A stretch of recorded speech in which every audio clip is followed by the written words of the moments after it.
शंकरन नायर कौन थे? आखिर क्यों प्रधानमंत्री नरेंद्र मोदी ने यह बात कही कि देश के हर नागरिक को चित्तूर शंकरन नायर के बारे में पता होना चाहिए? निश्चित ही अगर प्रधानमंत्री मोदी ने यह बात कही तो उसके पीछे कोई ना कोई लक्ष्य रहा होगा। हाल ही में जलियांवाला बाग कांड की पुण्यतिथि मनाई गई। प्रधानमंत्री मोदी ने कहा था कि भारतीय कांग्रेस पार्टी ने एक राष्ट्रवादी को केवल इसलिए दरकिनार कर दिया क्योंकि वो उनके नैरेटिव में फिट नहीं होता था, जबकि वो आदमी कांग्रेस का अध्यक्ष रह चुका था। प्रधानमंत्री ने कहा कि हरियाणा, पंजाब, हिमाचल, पंजाब और देश के हर बच्चे को शंकरन नायर के बारे में पता होना चाहिए, क्योंकि शंकरन नायर ने देश के लिए जो किया है वो साधारण बात नहीं है। अब इस हफ्ते एक फिल्म रिलीज हो रही है, केसरी चैप्टर 2। अक्षय कुमार की फिल्म है और लगातार 10 फ्लॉप देने के बाद उम्मीद है कि अक्षय कुमार की ये फिल्म हिट होगी। ये फिल्म सिनेमा घरों में आएगी तो अक्षय कुमार का रोल इसमें शंकरन नायर का ही। ये फिल्म 2019 में आई हुई है किताब the case that shook the empire, one man's fight for the truth about Jallianwala Bagh massacre के आधार पर बनी है। इसके लेखक शंकरन नायर के पोते रघु पलत और उनकी पत्नी पुष्पा पलत। ये फिल्म कैसी होगी, इसके बारे में क्या कामयाबी होगी, ये सफल होती या नहीं, इसके बारे में तो बात करना अभी थोड़ा वक्त के पहले होगा, लेकिन शंकरन नायर क्या है इसके बारे में बात करना लाजमी है। चित्तूर शंकरन नायर केरल के जमींदार परिवार में पैदा हुए थे। उनके पिता तहसीलदार थे। शंकरन नायर को उनका पारिवारिक नाम चेत्तूर उनकी मां पार्वती अम्मा चेत्तूर के खानदानी नाम से मिला था। शंकरन नायर ने बीए की डिग्री ली, फिर वे मद्रास लॉ कॉलेज में गए, वहां कानून की डिग्री ली। उनमें जबरदस्त तार्किक क्षमता और वाक्पटुता थी। वे केरल के एडवोकेट जनरल और बाद में जज भी रहे। बताया जाता है कि नायर को कानून की डिग्री मिलने के बाद सर होराशियो शेफर्ड ने अपने चैम्बर में रखा। सर शेफर्ड बाद में मद्रास हाईकोर्ट के चीफ जस्टिस बने। उन्होंने शंकरन की प्रतिभा को निखारने में बहुत बड़ा योगदान दिया। शंकरन नायर ऐसे वकील थे जो किसी के आगे झुकते नहीं थे। अपनी तार्किक क्षमता से हर किसी को आगे झुकाने के लिए मजबूर कर देते।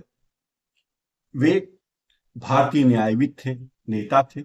11 जुलाई 1857 को उनका जन्म हुआ था और 24 अप्रैल 1934 को उनका निधन हो गया।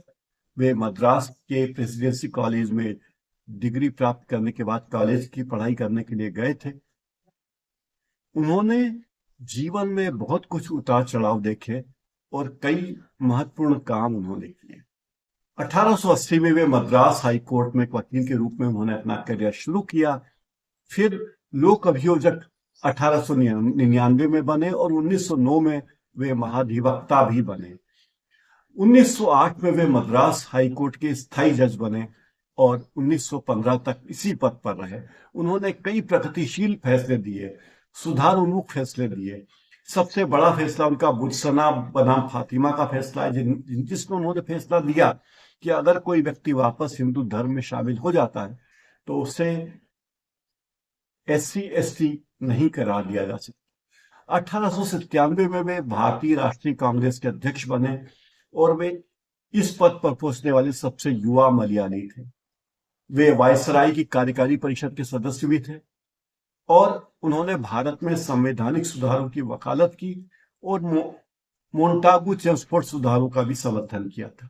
जलियांवाला बाग कांड जब 1919 में हुआ तो वे उसके विरोध में खड़े हुए। उन्होंने वायसराय की कार्यकारी परिषद से इस्तीफा दे दिया और ब्रिटिश सरकार के खिलाफ उनके मजबूत विरोध का ये महत्वपूर्ण उदाहरण।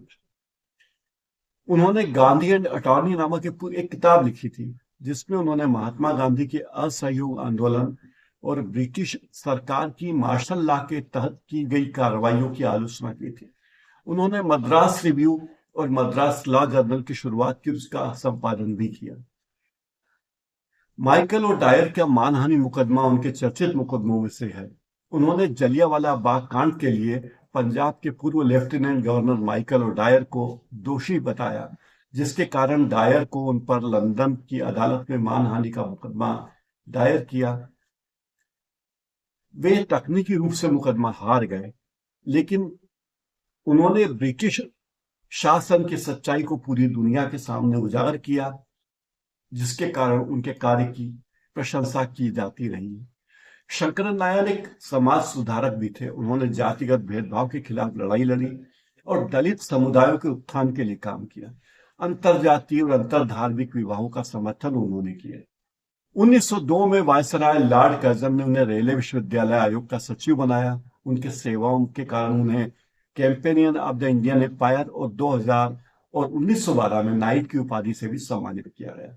शंकरन नायर को औपनिवेशिक अन्याय के खिलाफ उनकी अटूट प्रतिबद्धता, मजबूत दृढ़ विश्वास और मुखर विरोध के लिए याद किया जाता।